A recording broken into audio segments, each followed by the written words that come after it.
Hi boys and girls, today we are reading I Survived the Eruption of Mount St. Helens, 1980. Chapter 1.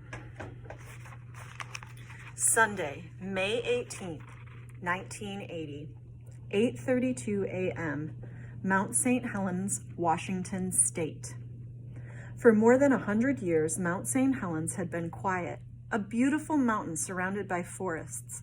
Hikers climbed its winding trails, skiers raced down its snowy slopes, children splashed in its crystal clear lakes.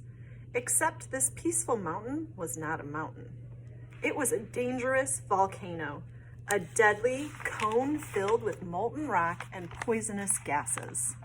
As soon as it would explode with a power of 10 million tons of dynamite. In the minutes before the eruption, 11-year-old Jessie Marlowe and her best friends, Eddie and Sam, were in a forest near Mount St. Helens. The day was warm and bright, the sky brilliant blue. St. Helens rose up over them, its perfect triangle peaks sparkling with snow. And then, kaboom!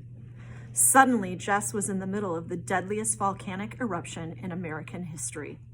She watched in horror as the sky turned pitch black. A blizzard of ash poured down, swirling up her nose and making it almost impossible to breathe. Hot rocks pelted her like bullets shooting down from the sky. Then, whoosh, a blast of wind exploded out of the mountain, a white-hot mix of ash and gas and shards of rock. It raced down the mountain at jet speeds, burning everything in its path. The heat hit Jess and the boys, knocking them down. Jess felt as though she would burst into flames. Every breath was like inhaling fire. But the terror was just beginning. The eruption had shattered the mountain, and now a 50-mile-wide avalanche of rock and mud and melted ice was taking aim at the valley below.